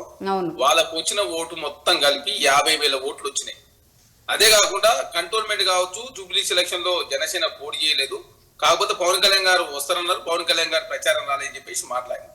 కాబట్టి తెలంగాణ రాష్ట్రంలో పోటీ చేసుకునే అధికారం ఎవరికైనా మేము పోటీ చేయదని చెప్తారు. డెమోక్రటిక్ కాంగ్రెస్ పార్టీ ఉంటది, కలవకుండా కవిత గారు పార్టీ పెట్టాలి, వారు కూడా పోటీ చేయాలి, జనసేన పోటీ చేయాలి, రేపు అవసరం ఉంటే టీడీపీ కూడా పోటీ చేయాలని చెప్పి కాంగ్రెస్ పార్టీ కోరుకుంటుంది. కాకపోతే రకరకాల వివాదాలు వస్తాయి. ఎందుకంటే బీహార్ నుంచి జార్ఖండ్ వెళ్ళిపోయినప్పుడు జార్ఖండ్ లో ఆర్జేడీ కానీ లేకపోతే జేడీ కానీ లేని పరిస్థితి. ఉత్తరప్రదేశ్ ఉత్తరాఖండ్ వెళ్ళిపోయినప్పుడు అక్కడ ఎస్పీ కానీ బీఎస్పీ పార్టీ లేని పరిస్థితి. అదే కాకుండా ఛత్తీస్గఢ్, మధ్యప్రదేశ్ ఛత్తీస్గఢ్ విడిపోయినప్పుడు ఛత్తీస్గఢ్ లో అంటే ప్రాంతీయ పార్టీలు లేవు కాబట్టి ఛత్తీస్గఢ్ లో ప్రాంతీయ పార్టీ లేని పరిస్థితి. కాబట్టి ఒక ప్రాంతీయ పార్టీలు ఒక ఒక్క కేజ్రీవాల్ గారు తప్ప మిగతా రాష్ట్రాల్లో మనుగడ కొనసాగుతున్న పరిస్థితి చాలా తక్కువ. ఎందుకంటే కేజ్రీవాల్ గారు ఢిల్లీలో పార్టీ పెట్టిన తర్వాత వారు హర్యానాలో గెలిచిరు, గుజరాత్ లో గెలిచిరు, గోవాలో గెలిచిరు, పక్కన పంజాబ్ లో పరిస్థితి. కాబట్టి ఒక ప్రాంతీయ పార్టీ ఇంకొక రాష్ట్రంలో మనుగడ కొనసాగించాలంటే రకరకాల సమస్యలు వస్తాయి. ఇప్పుడు ఎందుకంటే కృష్ణా జలాల సమస్య కావచ్చు, గోదావరి జలాలకు సంబంధించిన సమస్య కావచ్చు, తెలంగాణ రాష్ట్రం ఏర్పడినప్పుడు నేను వారం రోజుల పాటు నేను తిండి మానేసిన అని చెప్పేసి పవన్ కళ్యాణ్ గారు మాట్లాడారని చెప్పేసి ఆల్రెడీ టీఆర్ఎస్ పార్టీ ట్రోలింగ్ చేస్తూనే ఉంది. కాబట్టి రకరకాల సమస్యలు వస్తాయి. కాబట్టి ఈ రకరకాల సమస్యలన్నీ కూడా ప్రశ్నల సమాధానం చెప్పాల్సి ఉంటుంది. అదే కాకుండా ఇక్కడ జనసేన పోటీ చేయడం లేదు, భారతీయ జనతా పార్టీ ఎన్డీఏలో ఉన్నది. కాబట్టి జనసేన పార్టీని అదేవిధంగా పవన్ కళ్యాణ్ గారు తెలంగాణ రాష్ట్ర ప్రచారానికి భారతీయ జనతా పార్టీ నాయకులు ఆహ్వానించారు. కాబట్టి ఇవన్నీ ప్రశ్నలు వస్తాయి. అరే ఏ ప్రశ్నలు వచ్చినా వాళ్ళ ప్రశ్నలు సమాధానం చెప్పుకుంటూ కాంగ్రెస్ పార్టీగా ఎవరు పోటీ చేసినా మాకు అభ్యంతరం లేదు. జనసేన డైరెక్ట్ పోటీ చేసినా, డైరెక్ట్ పవన్ కళ్యాణ్ గారు తెలంగాణ రాష్ట్రంలో పోటీ చేసినా మాకు అభ్యంతరం. ఎందుకంటే కాంగ్రెస్ పార్టీగా అన్ని పార్టీలు పోటీ చేయాలి, అందులో కాంగ్రెస్ పార్టీ గెలవాలని చెప్పి కోరుకుంటాను తప్ప వాళ్ళనేదో అని కాంగ్రెస్ పార్టీ పైచాచిక ఆనందం పొందే ఉద్దేశం కాంగ్రెస్ పార్టీ లేదు. ఆంధ్ర రాష్ట్రంలో ఆల్రెడీ మా అధ్యక్షుల షర్మిల గారు రాష్ట్ర అధ్యక్షురాలు ఉన్నారు. అట్లా కూడా బీఆర్ఎస్ పార్టీ కూడా టీఆర్ఎస్ పార్టీ బీఆర్ఎస్ పార్టీ మారిన తర్వాత ఆంధ్ర రాష్ట్రంలో కూడా ఒక శాఖను, మహారాష్ట్రలో ఒక శాఖను ఏర్పాటు చేసుకొని జాతీయ స్థాయిలో కూడా కిసాన్ సంబంధించినటువంటి ఒక జాతీయ అధ్యక్షుడు అనౌన్స్ చేసుకొని ఢిల్లీలో ఒక భవనాన్ని కట్టుకున్న పరిస్థితి మనం చూసినాం. కాబట్టి ప్రజాస్వామ్యంలో ఏ పార్టీ ఎక్కడైనా పోటీ చేసుకో, కాకపోతే ఈ ప్రశ్నలన్నీ వస్తాయి. ఎందుకంటే కోనసీమ సంబంధించినటువంటి ఆ అంశం పెద్ద వివాదమైంది. ఆ అంశాన్ని కూడా ఆల్రెడీ బీఆర్ఎస్ పార్టీ వెలుగులో తీస్తా ఉంది. కాబట్టి రకరకాల సమస్యలు వస్తాయి. ఆ విషయంలో ప్రశ్నలు సమాధానం చెప్తారు. తెలంగాణ పోటీ చేస్తారు. యాక్చువల్లీ బీఆర్ఎస్ పార్టీ వెలుగులోకి తీసుకొచ్చింది, దాన్ని ముందుకు తీసుకెళ్లింది మాత్రం కాంగ్రెస్ పార్టీ. అంటే ఆ సందర్భంగా మేము కూడా మాట్లాడినాం. ఎందుకంటే కోనసీమను చూసి తెలంగాణ రాష్ట్రం కావాలని చెప్పి ప్రజలు కోరుకోలేదు. 1969లో 369 మంది చనిపోయారు. తర్వాత కంటిన్యూషన్ లో 90 ప్రాంతం నుంచి చాలా మంది తెలంగాణ రాష్ట్రంలో తెలంగాణ రాష్ట్రం కావాలని చెప్పి సబ్బండ వర్గాలు కోరుకున్నారు. కోనసీమను చూసి కోనసీమ లాగా తెలంగాణ లేదని చెప్పి తెలంగాణ రాష్ట్రం కోరుకోలేదు. తెలంగాణ అనేది హైదరాబాద్ రాష్ట్రంగా ఒకనాడు ఉంది, హైదరాబాద్ సంస్థానంగా ఉన్నది. హైదరాబాద్ రాష్ట్రంగా 5 సంవత్సరాల కాలం పాటు ఉంటే హైదరాబాద్ రాష్ట్రంలో భాషా ప్రయుక్త రాష్ట్రాల పేరు మీద ఆ మద్రాసు కేటీఆర్ గారు, హరీష్ రావు గారు ఎన్నిసార్లు కరీంనగర్ చూపిస్తూ ఇదేంటి తెలంగాణ కోనసీమ లాగా అయింది అనేది ఎగ్జాంపుల్స్ చెప్పుకున్నారు. ఆ సందర్భంలో చాలా అలవోకగా అన్న ఒక పదం ఎవరి దిష్టి తగిలిందో అని ఎవరికి అనరండి, మీ పిల్లలకి అనరా వీళ్ళకి అనరా, పోనీ ఏదన్నా తగిలింది అంటే అంటారు. దానికి తెలంగాణ వాళ్ళు గతంలో కోనసీమ అనేవాళ్ళు కాబట్టి తెలంగాణ నాయకుల్ని ప్రజల్ని ఎందుకు అంటారు? ప్రజలకి బంధాలు లేదా, బంధుత్వాలు లేవా అక్కడికి ఇక్కడికి? కాబట్టి అనేది ఏదో కాస్త అలవోకగా అన్న దాన్ని తీసుకొని తెలంగాణ రాజకీయానికి వాడుతున్నారు. ఆఖరికి మహేష్ గౌడ్ గారు కూడా వాడేశారు. మేడం రాజకీయం అంటేనే వాడతారు కామన్. మీరు చూసి ఎన్టీఆర్ గారిని ఖమ్మంలో వాడలేదా? ఖమ్మంలో టీఆర్ఎస్ దిమ్మలు కూల్చాలని చెప్పి ముఖ్యమంత్రి గారు మాట్లాడినప్పుడు పెద్ద వివాదం అయింది. ఎందుకు? అది రాజకీయ స్టేట్మెంట్, దాన్ని అర్థం చేసుకోవాలన్నమాట. ఎందుకు? టీడీపీ మింగింది బీఆర్ఎస్ పార్టీ కాబట్టి దిమ్మలు కూల్చాలని చెప్పి పొలిటికల్ స్టేట్మెంట్ ఇస్తే బీఆర్ఎస్ పార్టీ మొత్తం రాష్ట్ర వ్యాప్తం చేశారు. పవన్ కళ్యాణ్ గారు వాళ్ళ క్యాడర్ ఉద్దేశించి వారు సరే కామన్ గా మాట్లాడి ఉండొచ్చు, కానీ అది పెద్ద ఇష్యూ అయింది. కాబట్టి ఇవన్నీ రకరకాల ఇప్పుడు మీకు తెలియదు, ఒక రోజు సమస్య ఇంకో రోజు ఉండలేదు. ఈ రోజు ఒక ట్రెండింగ్ ఉంటే రేపు ఇంకోటి వస్తుంది కదా. రాజకీయాల కామన్ ఇవన్నీ. ఒకటి చెప్పండి, ఫైట్ బిట్వీన్ 2 పార్టీసా, బిట్వీన్ 3 పార్టీసా, బిట్వీన్ 2 పర్సన్సా? మేడం ఒకటి వాస్తవం, కొన్ని మున్సిపాలిటీలో కాంగ్రెస్ బీఆర్ఎస్ బీజేపీ మధ్య ఉంది. ఎందుకంటే ఆదిలాబాద్, తర్వాత ముదోలు, తర్వాత నిర్మల్, తర్వాత కరీంనగర్, నిజామాబాద్, కొన్ని ప్రాంతాల్లో 3 పార్టీల మధ్య పోటీ ఉన్నది. కొన్ని మున్సిపాలిటీలో 2 పార్టీల మధ్యనే పోటీ ఉంది. భారతీయ జనతా పార్టీ సంబంధించి కొన్ని అంటే సౌత్ తెలంగాణలో ఉన్నట్టు కొన్ని జిల్లాల్లో కొంత ప్రాతినిధ్యం తక్కువగా ఉన్నది. అట్లంటే కలవకుర్తికి వస్తారా 3 పార్టీల మధ్య ఉన్నది. మరి అట్లంటే ఎందుకు? కలవకుర్తిలో ఆచార్య గారు లాంటి వాళ్ళు ఉన్నారు, Bharatiya Janata party, TRS party, Congress party. కాబట్టి ఇక్కడ మేడం 3 పార్టీల మధ్య కొన్ని మున్సిపాలిటీలో, 2 పార్టీల మధ్య కొన్ని మున్సిపాలిటీలో ఉన్నది. అదే కాకుండా ఏది ఏమైనప్పుడు మీరు చూస్తా ఉన్నారు చాలా డెమోక్రటిక్ గా తెలంగాణ రాష్ట్రంలో ఎలక్షన్ జరుగుతుంది. ఎందుకంటే బీఆర్ఎస్ పార్టీ ఆయనలో 2020లో అది ఇండిపెండెంట్ అదేవిధంగా ఏకగ్రీవమైన 80 కౌన్సిలర్లు, కార్పొరేటర్లు అయితే ఈసారి 12 మాత్రమే. అంటే ఎంత డెమోక్రటిక్ వేళ కాంగ్రెస్ పార్టీ తెలంగాణ రాష్ట్రంలో ఎలక్షన్లు జరగాలని చెప్పి కోరుకుంటున్నాం. కాబట్టి ఖచ్చితంగా తెలంగాణ రాష్ట్రంలో అందరూ పోటీ చేయాలి, అందరూ ప్రచారం రావాలి, దానిలో కాంగ్రెస్ పార్టీ గెలవాలని చెప్పి కాంగ్రెస్ పార్టీ కోరుకుంటా ఉంది. మాకు చెత్తబీషలు ఏం లేవు. ఖచ్చితంగా కాంగ్రెస్ పార్టీ గెలవాలి. దేశవ్యాప్తంగా కాంగ్రెస్ స్వాగతిస్తుంది. కానీ పాపిరెడ్డి గారు అన్నట్టుగా మరి బీజేపీకి అలాంటి అంటే పవన్ కళ్యాణ్ గారు లాంటి వాళ్ళు వస్తేనే బీజేపీ సస్టైన్ అయ్యే లాంటి పరిస్థితిని బీజేపీ అలా ఉండకూడదు అనేది ఆయన ఒక సూచన ఇచ్చారు. మరి మీరేమంటారు? మాధవరెడ్డి గారు ఒక విషయం చెప్పండి, తర్వాత పాపిరెడ్డి గారు మాట్లాడతారు. మాధవరెడ్డి గారు, ఇప్పుడు అంటే ఒక రకంగా ఇన్ని స్థానాల్లో పోటీ చేసిన తర్వాత జనసేనకి పూర్తిగా అంటే డైరెక్ట్ ఎన్నికల్లో పార్టిసిపేట్ చేసే ప్రభావం లేదు కాబట్టి ఆ తర్వాత సైలెంట్ అయిపోయి లేదు. ఇప్పుడు కౌశిక్ గారు కూడా పెద్ద పాయింట్ రైజ్ చేశారు. ఈరోజు మీ పార్టీ అధ్యక్షులు మీరు ఆలోచించుకోవాల్సిన అవసరం ఉంటుంది. ఒకవేళ నిజంగానే ఇక్కడ ఆ ప్రభావాన్ని చూపాలి అంటే మీ పార్టీ క్యాడర్ కానీ ఇక్కడ పార్టీకి ఒక అధ్యక్షుడు కానీ దీని మీద ఇక్కడ కార్యాచరణ కానీ సమస్యలు వచ్చినప్పుడు నిలబడడం కానీ ఇవన్నీ ఉంటాయి ఒకవేళ ముందుకెళ్ళాలి అనుకుంటే. బట్ ఇది పవన్ కళ్యాణ్ గారి వేవు అంటే ఆయనకి ఇక్కడ ఉన్న అభిమానుల వేవుని ఒడిసిపట్టడానిక, జనసేన అభిమానుల వేవుని ఒడిసిపట్టడానిక, ఈ రెండిట్లో కొంచెం క్లారిటీ రావాల్సిన అవసరం ఉంటుంది జనసేనకు కూడా. అవును మేడం, యాక్చువల్ గా అంటే ఏ పార్టీ కూడా రాజకీయంగా పుట్టంగానే పరిగెత్తదు. మనం పుట్టగానే ఒక్కసారి నడవలేము మేడం, పరిగెత్తలేము, సమయం పడుతుంది. మేము 2023లో పోటీ చేసిన మన వాస్తవము, అందులో 8 చోట్ల పోటీ చేసినాము. మేము ఎందుకు పోటీ చేసినాము అంటే మొదటిసారి తెలంగాణలో పోటీ చేసినాము, పోటీ చేసి ఉద్యమ నాయకులకు ఇచ్చినాము. నా అనుభవంతోని ఎలక్షన్స్ తర్వాత కూడా మేము కంటిన్యూ చేసే వాళ్ళము. మేము చాలా సార్లు కూడా ప్రభుత్వ విధానాల మీద పోరాటం చేద్దామంటే మా అధినేత కళ్యాణ్ గారు ఒకటే చెప్పారండి. ఏం చెప్పారు అంటే, రేవంత్ రెడ్డి గారు కింది నుంచి వచ్చిన వ్యక్తి, జెడ్పీటీసీ నుంచి సీఎం వరకు వచ్చిన వ్యక్తి, అతని పట్టుదల, అతని యొక్క వ్యక్తిత్వానికి మనం గౌరవించాలి. ఆయన గవర్నమెంట్ అనేది ఒక రాత్రికి రాత్రి మారేది కాదు, సమయం పడుతుంది. గవర్నమెంట్ అర్థం చేసుకొని ఇంప్లిమెంట్ చేయడానికి టైం పడుతుంది. మీరు తొందరపడొద్దు అని మేము పలుమార్లు మాకు మా రాష్ట్ర నాయకత్వం చెప్పింది కూడా ఇదే. మన సమయం ఇవ్వాలి, కొత్త గవర్నమెంట్ వచ్చింది. గత 10 సంవత్సరాలు ఇబ్బంది పడ్డారు, ఉద్యమాలకు న్యాయం జరగలేదు. తెలంగాణలో మనం దేనికోసమే తెలంగాణ కొట్లాడి తెచ్చుకున్నాము, ఉద్యమకారులకు న్యాయం జరగలేదు, ఎవరికి జరగలేదు. రేవంత్ రెడ్డి గారి యొక్క నాయకత్వంలో జరుగుతేమో చూద్దాము అని చెప్పి మేము వెయిట్ చేస్తాము. ఎందుకంటే రేవంత్ రెడ్డి గారు అంటే మాకు వ్యక్తిగతంగా చాలా అభిమానం. ఎందుకంటే జెడ్పీటీసీ నుంచి ఒక ముఖ్యమంత్రి స్థాయికి వచ్చారు అంటే అతని యొక్క ఇన్స్పిరేషన్ ని ప్రతి ఒక్క యువకులు తీసుకోవాలి వ్యక్తిగతంగా అని నేను చెప్తున్నాను. ముఖ్యంగా మా జనసేన గురించి చూసుకుంటే, మా జనసేన పార్టీ అనేది చాలా స్పీడ్ గా కదులుతుంది. ఇందాక బ్రదర్ చెప్పినట్టు 300 పైగా మేము పోటీ చేసినాము. అన్ని మన మున్సిపాలిటీలలో కానీ కార్పొరేషన్స్ లో కానీ ఆల్రెడీ మేము బీఫామ్ సబ్మిట్ చేసాము. ఈ బీఫామ్ మా సింబల్ పైనే చేస్తున్నాం. ఏం చూసుకుంటే తెలంగాణలో ఏదైతే అధర్మం ఉందో అధర్మం మీద జనసేన పార్టీ పోరాటం కొనసాగుతుంది. పవన్ కళ్యాణ్ గారు బరాబర్ తెలంగాణలో వస్తారు, తెలంగాణ ప్రచారం చేస్తారు. జనసేన పార్టీ పుట్టింది తెలంగాణ, ఆంధ్ర పార్టీ అనేది కాదు, పుట్టింది షేర్లింగంపల్లిలో. మీకు కావాలంటే నేను క్లిప్స్ ఉన్నాయి, తెలంగాణ అధర్మం అన్నారు అంటే అధర్మం ఎటు ఎవరి పక్కనుంది?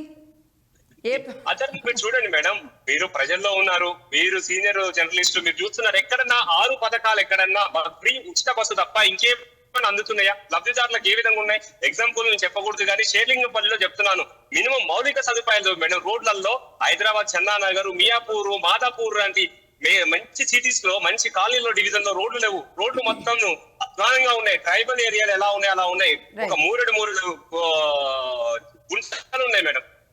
ఓకే, సో సమస్యల మీద అంటే అధికార పార్టీ వ్యవహరిస్తున్న తీరు మీదే మీ యుద్ధం ఉంటుంది, రైట్? ఇది మళ్ళీ ధర్మ అధర్మాలు అంటే మళ్ళీ అది వేరే వర్షన్, వేరే ఇది అవుతుంది. పాపిరెడ్డి గారు చెప్పండి. బీజేపీ ప్రభావం, బీజేపీ పేరు కొంచెం మొన్న జనరల్ ఎన్నికల తర్వాత కాస్త సైలెంట్ అయిన మాట వాస్తవమే. తెలంగాణలో కూడా మన జూబ్లీహిల్స్ ఎన్నికల్లో కూడా చూసాం. బట్ ఇప్పుడు పవన్ కళ్యాణ్ గారు లాంటి వాళ్ళు వచ్చిన తర్వాత ఆ ఫ్లేవర్ అనేది బీజేపీకి, ఆ ఇమేజ్ అనేది, ఆ స్థాయి నాయకుడు అనేది అవన్నీ కూడా అవసరం. బట్ రామచంద్రరావు గారికి సీనియర్ నాయకులు ఉన్నారు, కిషన్ రెడ్డి గారు, బండి సంజయ్ గారు, అలాగే ఈటెల రాజేందర్ గారు, ఇలాంటి అధినాయకత్వం, అటు ఆయన ధర్మపురి అరవింద్ గారు, ఇలాంటి వాళ్ళు అందరూ ఉన్నప్పటికీ కూడా ఎందుకో కొంత ఒక రకంగా దూకుడు అనేది తగ్గింది బీజేపీది. 2 పార్టీల, ఇటు కాంగ్రెస్ అండ్ బీఆర్ఎస్ మాత్రమే ఉంది కేసులను అదనో ఏదో ఒక విషయంలో. బట్ ఇప్పుడు ఒకవేళ నిజంగానే పవన్ కళ్యాణ్ గారు పూర్తి స్థాయిలో బీజేపీ తెలంగాణలో ఇన్వాల్వ్ అయితే కనుక ఇది రేపు రాబోయే ప్రతి ఎన్నిక మీద కూడా ప్రభావం చూపించే అవకాశం బీజేపీకి ఎంతో కొంత యాడ్ ఆన్ అయ్యే ప్లస్ ఉంటాయంటారా? ఇప్పుడు లక్ష్మీ మేడం, ఒకటి మీ విషయం ఏంటంటే మొదలు బీజేపీ గురించి మాట్లాడతాను. బీజేపీ పార్టీ ఒక బలమైన శక్తిగా ఎదగడానికి ప్రయత్నం చేస్తున్నది తెలంగాణలో. కానీ దురదృష్టవశాత్తు ఎప్పుడు కూడా అది అనుకున్న లక్ష్యం అది సాధించలేకపోతున్నది. ఇప్పుడు ఇంతసేపు ఇప్పుడు ఉదాహరణకు మన 2024 ఎంపీ ఎలక్షన్ లో కూడా కేవలం మోడీ యొక్క ఆ, పేరుతోనే 8 మంది ఎంపీలు గెలిచారు.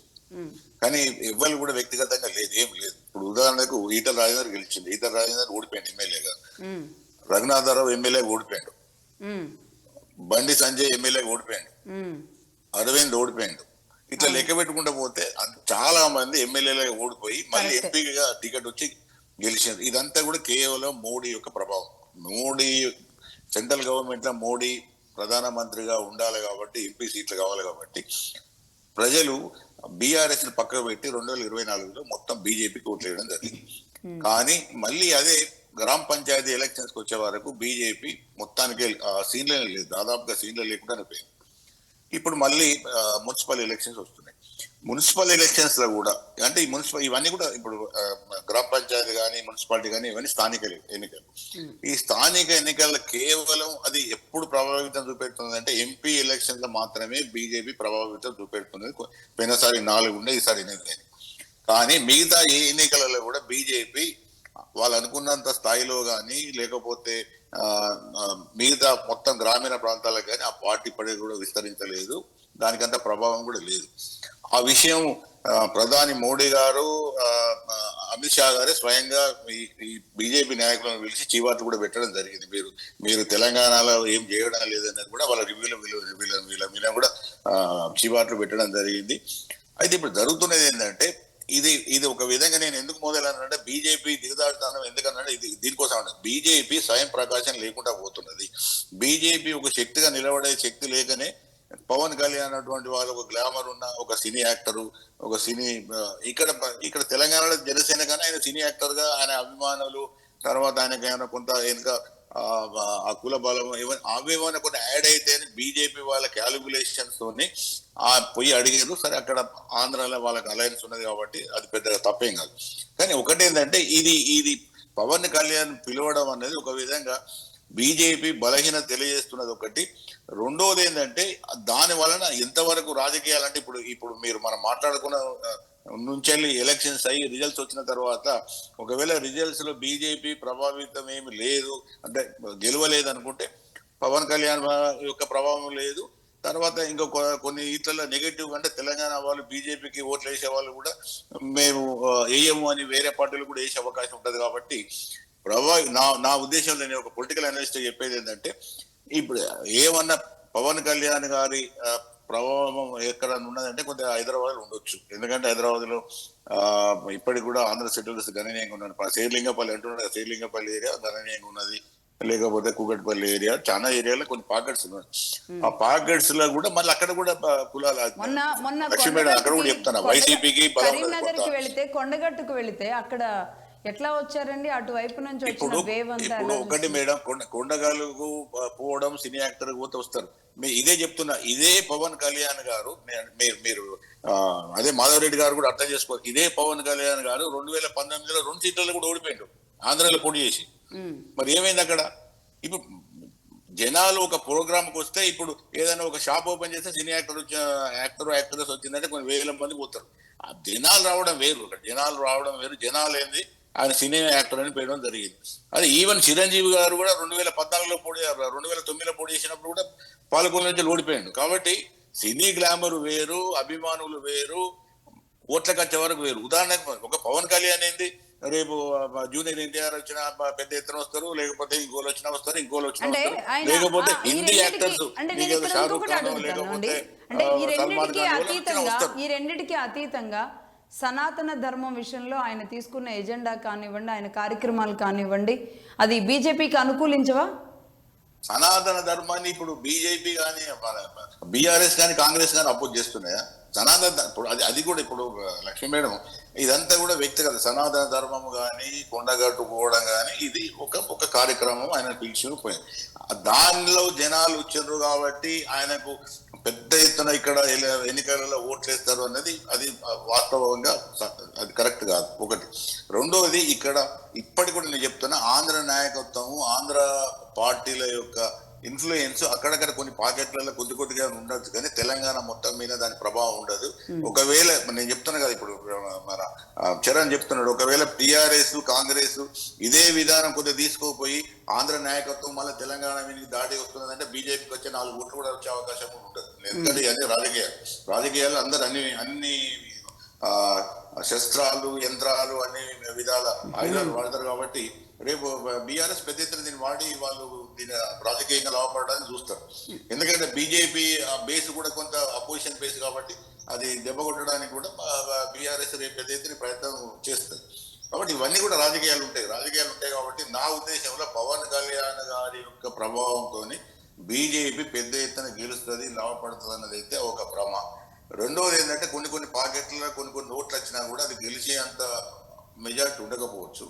కాబట్టి ఇవన్నీ కూడా మనకు ఎప్పుడు తెలుస్తాయి అంటే కరెక్ట్ గా ఆయన ప్రభావం ఉన్నదా లేదా, ఎంతవరకు ఉన్నదా అనేది మన ఎన్నికల తర్వాత, ఓట్ల లెక్కింపు తర్వాత, ఫలితాలు వచ్చిన తర్వాత. కానీ ఆ ఫలితాలలో కూడా బీజేపీకి నేను ఇప్పుడే చెప్తాను చాలా డిసప్పాయింటింగ్ ఉంటుంది, పెద్దగా రావు.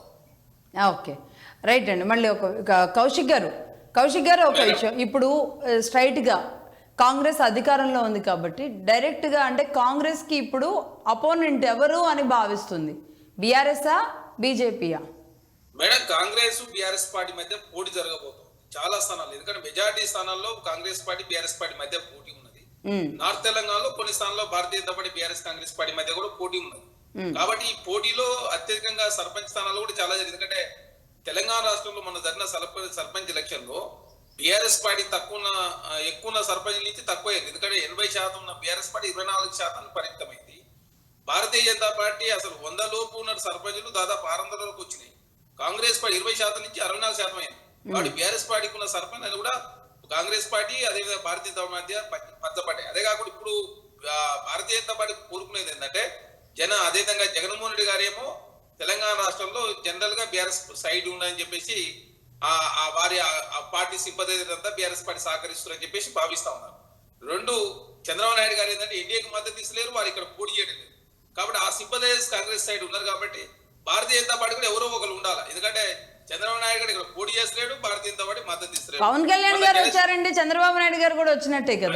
అదే చెప్తున్నా, జనసేన 8 స్థానాల్లో పోటీ చేసింది కాబట్టి లేదు. కాపు సామాజిక వర్గం కావచ్చు, జనసేన అభిమానులు వచ్చినట్టు కాదు, చంద్రబాబు నాయుడు గారు వచ్చినట్టు కాదు అది వేరే. చంద్రబాబు నాయుడు మద్దతు ప్రకటించి చెప్పాడు కదా చాలా స్పష్టం, మేము పోటీ చేస్తారేమో. ఎందుకంటే వారికి తెలుసు సార్ చాలా సమస్యలు వస్తాయని చెప్పి చంద్రబాబు నాయుడు గారు తెలుసు కాబట్టి వారు రాష్ట్ర అధ్యక్షుడు కూడా పెట్టలే. ఇక్కడ పవన్ కళ్యాణ్ గారు ఇన్ఛార్జి, జనసేన ఇన్ఛార్జి పెట్టి శంకర్ గౌడ్ని, తర్వాత జాతీయ జనసేన విద్యార్థి విభాగం అధ్యక్షుడేమో సంపత్ నాయక్ ఉన్నారు. వీర మహిళా అధ్యక్షురాలు కానీ ఇంకా విభాగాల సంబంధించి కానీ వాళ్ళ కార్యవర్గం కానీ ఇవన్నీ కూడా ఇంకా తెలంగాణ రాష్ట్రం 14లో పెట్టారు పార్టీ. ఆంధ్ర రాష్ట్రంలో 2014. కానీ కౌశిక్ గారు మీరు మీ పార్టీ నాయకులతో పాటుగా పక్క పార్టీ నాయకుల మొత్తం గ్రౌండ్ పోస్టులతో సహా బట్టి పట్టేసినట్టున్నారు. చకచకా చెప్పేస్తున్నారు. ఎనీవే ఒక జనసేన నాయకులతో మాట్లాడదాం. మాధవరెడ్డి గారు. లక్ష్మి గారు, మాకు జనసేన వీర మహిళా చైర్మన్ కావ్య గారు ఉన్నారు. కొద్దిగా ఏంటి అంటే ఉన్నది లేనట్టు ఉన్నట్టు పార్టీ గురించి చెప్పొద్దని నా అభిప్రాయం. ఎందుకంటే మేమేదంటే మా అధినేత పవన్ కళ్యాణ్ గారు ఏ రాష్ట్రం అని కాదండి, మీరు సౌత్ లో చూస్తున్నారు, ఎక్కడ సమస్య ఉంటే అక్కడికి వెళ్ళి మంచి చేయాలన్న దృఢమైన సంకల్పం ఉంది. టీటీడీని కూడా ఒప్పించి కొండగట్టుకు 34 కోట్ల రూపాయలు తీసుకొచ్చిన దాంట్లో కీలక పాత్ర పోషించిన పది ఎవరంటే అధినేత పవన్ కళ్యాణ్ గారు. అది కూడా చూడండి, వరద బాధిత సమయంలో రేవంత్ గారిని కలిసి ₹1 చెక్కులు ఇచ్చినప్పుడు, అదే విధంగా కరోనా సమయంలో తెలంగాణకు అప్పుడు కూడా ₹1 చెక్కులు ఇచ్చినాయి. అంటే పలు సందర్భాల్లో సేవా కార్యక్రమాలు తెలంగాణలో ఏ విధంగా చేశారని చూడాలి. నేను ఏమంటున్నా అంటే బీఆర్ఎస్ నాయకులు కానీ కాంగ్రెస్ నాయకులు కానీ ఎవరైనా ఎప్పుడైనా ఏమైనా ఇలాంటి సేవా కార్యక్రమంలో రాష్ట్ర అభివృద్ధికి కానీ సీఎం రిలీఫ్ ఫండ్ కానీ ఇలాంటి దేవాలయాలకు కానీ ఇలాంటి ఏమైనా చేశారా అంటే నేనేమంటున్నా అంటే మా అధినేత ఇంటెన్షన్ ఏంటి అంటే దృఢమైన సంకల్పం ఉంది, మంచి జరగాలి, అందరం బాగుండాలి, ఆంధ్ర తెలంగాణ అన్నదమ్ముల్లా కలిసి ఉండాలి, అక్కడ ప్రజలకు అక్కడ అభివృద్ధి జరగాలి, అక్కడ ప్రజలు బాగుండాలి, ఇక్కడ అభివృద్ధి జరగాలి, ఇక్కడ ప్రజలు ఇంకా బాగుండాలి అన్న దృఢమైన సంకల్పంతో మా అధినేత పవన్ కళ్యాణ్ గారు పోతున్నారు. రైట్ అండి. పాపిరెడ్డి గారు, ఇక్కడ బీఆర్ఎస్ పార్టీ కేసీఆర్ గారు లాంటి వాళ్ళే సిట్టు విచారణకి వెళ్ళిన తర్వాత కౌశిక్ గారు మీరు ఒకసారి ఆన్ ఆఫ్ అవుతున్నారు చూసుకున్నాం. కౌశిక్ గారు ఓకే, మీరు ఓకే. పాపిరెడ్డి గారు, ఆయనకి సిట్ విచారణ, సిట్ నోటీసుల తర్వాత కేసీఆర్ గారు లాంటి వాళ్ళనే రేవంత్ రెడ్డి గారు విచారణకి పిలిపించే లాంటి పరిస్థితికి కారణమైంది. ఆ సందర్భంలో ఆయన కొంచెం భావోద్వేగం కూడా అయినట్టు పార్టీ క్యాడర్తో మాట్లాడేటప్పుడు ఇలాంటివన్నీ బయటకు వచ్చిన తర్వాత తెలంగాణ సమాజంలో ఎంతైనా కేసీఆర్ గారికి ఒక ముద్ర, తెలంగాణను తీసుకొచ్చిన వ్యక్తిగా ఆయనకంటూ ఒక ఇమేజ్, అది ఒకవేళ చెరిపేసినంత మాత్రాన చెరిగిపోయేది కూడా ఏం కాదు. సరే, ఈ రాజకీయంగా ఆయన ఫక్తు రాజకీయం అని ఆయన అనౌన్స్ చేసిన తర్వాత ఆయన కూడా రాజకీయ వ్యక్తిగానే చూస్తున్నారు కాబట్టి రాజకీయం ఎంత నడుస్తున్నా మొన్నటి వరకు సిట్టు కేసీఆర్ గారు, అదేవిధంగా ఆపోజిట్లో రేవంత్ రెడ్డి గారు, ఈ మధ్య మాత్రమే కనబడేది. ఇప్పుడు పవన్ కళ్యాణ్ గారు వచ్చిన తర్వాత ఎంతో కొంత అటువైపు వెళ్ళినా ఆ ప్రభావమే కదా. అంటే రాజకీయాల్లో ఒక వ్యక్తి ఎంట్రీతో ఆ ప్రభావం ఇంకొక వైపు తిరుగుతుంది అంటే అది ఎంతైనా ప్రభావం అని అనలేమా? ఇప్పుడు లక్ష్మి మేడం, ఒక విషయం ఇక్కడ ఈ సిట్ ఎంక్వైరీ కానీ లేకపోతే బీఆర్ఎస్ 10 సంవత్సరాల పరిపాలనలో చేసిన తప్పులు కానీ వాటి అన్నిటికీ కూడా వాళ్ళు ఎంక్వైరీ అంటే విచారణ ఎదుర్కోవాలి. తప్పకుండా ఇప్పుడు ఉన్న ప్రభుత్వం అప్పుడు చేసిన తప్పులను ఎంక్వైరీ పెడుతుంది, ఎంక్వైరీ ఎదుర్కోవాలి. ఎంక్వైరీలో తప్పులు జరుగుతుంది, దాని శిక్ష ఉంటుంది. దాని మీద రాజకీయంగా అది కొంత ప్రభావం ఉంటుంది, వ్యక్తిగతంగా కూడా వాళ్ళ మీద ప్రభావం ఉంటుంది. తప్పు చేసిన వాళ్ళు ఎవరికైనా, ఇక్కడ ఎంత గొప్ప వాళ్ళైనా, కేసీఆర్ తెలంగాణ రాష్ట్రం తెచ్చిన 10 సంవత్సరాలు ఆయన అధికారంలో ఉన్నా కూడా ఆయన అధికార ఏదైతే దుర్వినియోగం మీద ఇప్పుడు విచారణలు జరుగుతున్నాయో అవి వాస్తవం తెలిస్తే తప్పకుండా దాని ఇంపాక్ట్ ఉండదని కాదు. కానీ ఒకటేంటంటే ఇప్పుడు ఈ మున్సిపల్ ఎలక్షన్స్ లో ఎప్పుడు కూడా మేడం, ఎప్పుడు కూడా సాధ్యమైనంత వరకు మనకు ఇండియా రాజకీయాలలో కూడా ఎప్పుడు కూడా ముఖ్యమైన పోటీ 2 పార్టీల మధ్యనే ఉంటుంది. ఇప్పుడు 2 పార్టీలు ఇప్పుడున్న పరిస్థితులలో, ఒకటి అధికార పార్టీ కాంగ్రెస్ పార్టీ, రెండవది బీఆర్ఎస్ పార్టీ. కాబట్టి ప్రజలు ఏదో ఒక పార్టీకి ఓటేసే అవకాశం ఎక్కువ ఉంటుంది. అయితే ఇప్పుడు సమస్య ఏంటంటే బీజేపీ సెకండ్ పొజిషన్ రావడానికి శతవిధాలు ప్రయత్నించింది. ఏది ఫస్ట్ పొజిషన్ లేకున్నా కూడా తెలంగాణ ప్రాంతంలో 2వ పార్టీగా రావడానికి ప్రయత్నం చేసింది. కానీ అది ఎప్పుడు కూడా 2వ పార్టీగా 2వ స్థానం రాలేకపోయింది, అది 3వ స్థానంలో ఉండిపోయింది. కాబట్టి అటువంటి పార్టీకి పవన్ కళ్యాణ్ గారు వచ్చి ఏదో జవసత్వాలు నింపి పెద్ద ఎత్తున అదేదో అది ఇచ్చే అవకాశం లేదు. జవసత్వాలు నింపాలంత పరిస్థితిలో బీజేపీ లేదు. దట్స్ వాట్ నేను అంటున్నా మొదటి నుంచి. ఆ ఫ్లేవర్ అప్ కానివ్వండి, ఆ యాడ్ ఆన్ కానివ్వండి, అది కొంచెం అవి ఒకటి మేడం. ఇక్కడ కూడా తెలంగాణ మొత్తం రాష్ట్రంగా చూస్తే పవన్ కళ్యాణ్ గారికి హైదరాబాద్ లో కొంత ఇన్ఫ్లుయెన్స్ ఉండొచ్చు, కానీ మొత్తం తెలంగాణ ప్రాంతంలో వాళ్ళకు పవన్ కళ్యాణ్ గారి ప్రభావం పెద్దగా ఉండదు ఎలక్షన్స్. తర్వాత ఇవి మున్సిపల్ ఎలక్షన్స్ ఎప్పుడు కూడా స్థానిక సమస్యలతోని, తర్వాత స్థానిక నాయకత్వంతో, కులాలు, అనేకమైన అంశాలు ఉంటాయి ఇక్కడ. అవి ప్రభావితం చేస్తాయి. అయితే కాంగ్రెస్ కొంత అనుకూలంగా ఎందుకుంటుంది, కాంగ్రెస్ ప్రభుత్వం ఉన్నది. ఎప్పుడు కూడా స్థానిక సంస్థల ఎలక్షన్స్, ఏ ఎన్నికలైనా పంచాయతీరాజ్ కానీ మున్సిపల్ ఎలక్షన్స్ కానీ, ఏ ప్రభుత్వం అధికారంలో ఉంటే ఆ ప్రభుత్వానికి కొంత అనుకూలంగా ఉంటుంది. అంతకుముందు బీఆర్ఎస్ ప్రభుత్వం అధికారంలో ఉన్నప్పుడు బీఆర్ఎస్ కు ఉంటే, 2014 ముందు తెలుగుదేశం కు ఉన్నప్పుడు తెలుగుదేశానికి, లేదా కాంగ్రెస్ కు ఉన్నప్పుడు కాంగ్రెస్ కు అట్లుంటది. ఇప్పుడు ఆంధ్రాలో కూడా అదే పరిస్థితి ఉంటుంది. కాబట్టి ఇప్పుడు సమస్య ఏంటంటే, ఇప్పుడు ప్రధాన పోటీ కాంగ్రెస్ బీఆర్ఎస్ మధ్యనే ఉంటది. అందులో కేసీఆర్ గారి లాంటి వాళ్ళనే విచారించారు అని కానీ, కేసీఆర్ లాంటి పెద్ద వ్యక్తినే విచారించారని కానీ, లేదంటే కేసీఆర్ లాంటి వ్యక్తులు ఇలాంటి విచారణలో పాల్గొనే లాంటి పరిస్థితికి కేసీఆర్ అని తప్పులు చేశారా అని కానీ, ఈ 2 వర్షన్స్ కూడా, అంటే తెలంగాణ సమాజం ఇప్పుడు 50 లక్షల ఓట్ల పైచిలకు ఉన్నారు కాబట్టి ఖచ్చితంగా ఈ రెండిటి వర్షన్స్ లో ఎలా ఆలోచిస్తారంటారు? ఇప్పుడు ఒకటి మేడం, ఇక్కడ ఈ బీఆర్ఎస్ ప్రభావం తగ్గుతుంది, కాంగ్రెస్ లాభం అవుతుంది, కానీ బీజేపీ లాభం కాదు. అదే సమస్య. బీజేపీ పెద్ద సమస్య ఏమవుతున్నదంటే, బీజేపీ రాష్ట్ర స్థాయి ఎన్నికలు, అది ఎమ్మెల్యే ఎలక్షన్స్ కావచ్చు, లేకపోతే స్థానిక ఎలక్షన్స్, అంటే మొన్న జరిగిన పంచాయతీరాజ్ ఎలక్షన్స్ కావచ్చు, ఇప్పుడు జరగబోతున్న మున్సిపల్ ఎలక్షన్స్ కానీ, స్థానిక ఎన్నికలకు వచ్చే వరకు బీజేపీ చాలా బలహీనంగా ఉంటుంది. అది గత 15-20 ఏళ్ళ నుంచి మనం మొత్తం దాని బీజేపీ చరిత్ర చూసుకుంటూ వస్తే అది ఎప్పుడు కూడా ఇది రాష్ట్ర స్థాయి ఎన్నికల్లో పెద్ద ఎత్తున ప్రభావితం చూపెట్టలేకపోయింది. మొన్న 2023 ఎమ్మెల్యే ఎలక్షన్స్ కూడా 8 సీట్లు వచ్చినాయి. అది కూడా ఆదిలాబాద్ లో 4, నిజామాబాద్ లో 2, హైదరాబాద్ లో 1 సీట్ వచ్చింది. చాలా జిల్లాల్లో సీట్లే లేవు. కాబట్టి మొన్న ఈవెన్ పంచాయతీరాజ్ ఎలక్షన్స్ లో కూడా పెద్దగా నామినల్ గెలిచింది, పెద్ద గెలవలేదు. కాబట్టి ఇప్పటికి కూడా జనాల దృష్టిలో రెండో పార్టీలు ప్రబలంగా ఉన్నాయి. అది నా పాయింట్, నా వ్యక్తిగత అభిప్రాయం కాదు, నేను పొలిటికల్ అనలిస్ట్ చెప్తున్నా. ఇప్పటికి కూడా రెండు పార్టీలే బలంగా ఉన్నాయి, ఒకటి కాంగ్రెస్, రెండు బీఆర్ఎస్.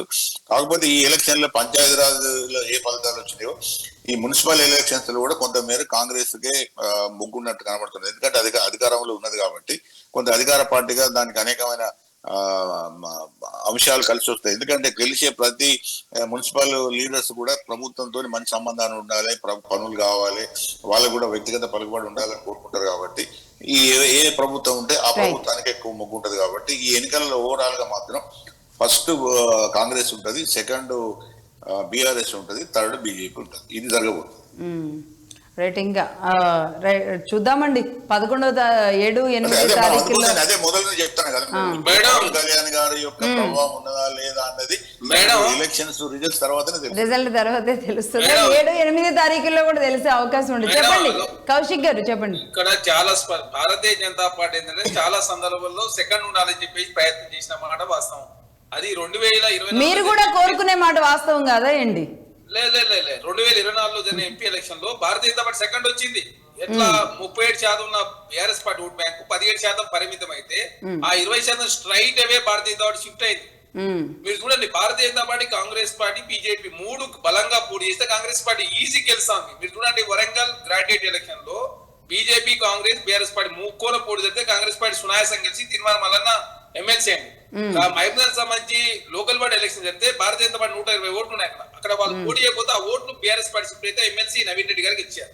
తర్వాత కరీంనగర్ గ్రాడ్యుయేట్ టీచర్స్ ఎలక్షన్ లో బీఆర్ఎస్ పార్టీ పోటీ చేయలేదు, కానీ Bharatiya Janata party teachers graduate vote గెలిచిన పరిస్థితి మనం చూసినాం. అంటే Bharatiya Janata party vote BRS shift అవుతుంది, BRS party vote Bharatiya shift అవుతుంది.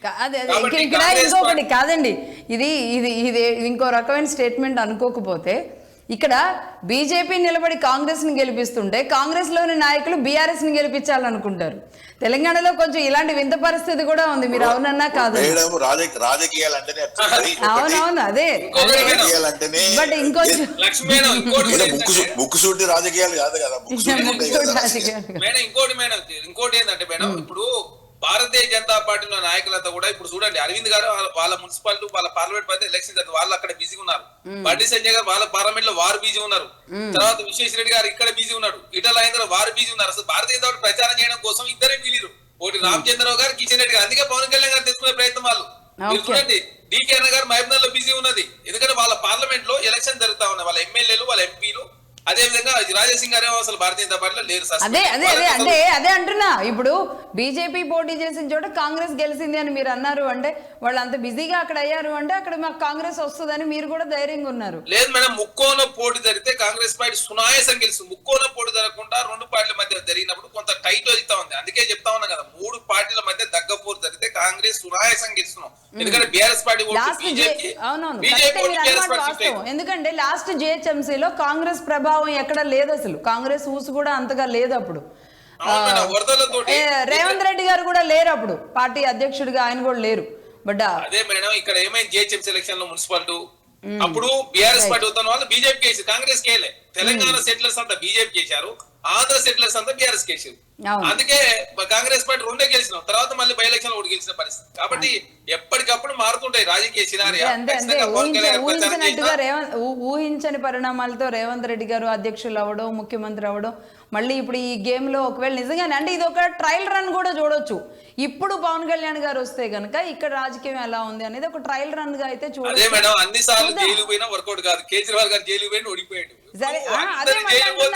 చెప్పలేము అని మీరే అంటారు, కాదు చెప్పలేము అని మీరే అంటారు, ఎగ్జాంపుల్స్ చెప్పి ఇది జరగదు అని మీరే అంటారు. ఏమో జరుగుద్దేమో చూద్దాం. పవన్ కళ్యాణ్ గారి అభిమానులు ఒక్కసారిగా సరే వీళ్ళు వాళ్ళు కాదు వీళ్ళని చూద్దామని ఇంకోసారి ట్రై చేస్తారు అనుకోండి, కాన్ఫిడెన్స్ ఎవరికైనా తగ్గొచ్చేమో, తర్వాత ఎవరికైనా కాన్ఫిడెన్స్ పెరగొచ్చేమో. ఎనీవే అండి, థ్యాంక్ యూ సో మచ్ అండి. పాపిరెడ్డి గారు, మాధవ్ రెడ్డి గారు, కౌశిక్ యాదవ్ గారు, ముగ్గురికి ధన్యవాదాలు. Thank you sir, thank you అండి. ఇది మగధ డిబేట్. చూస్తూనే ఉండండి Magadha news. This is Lakshmi signing off.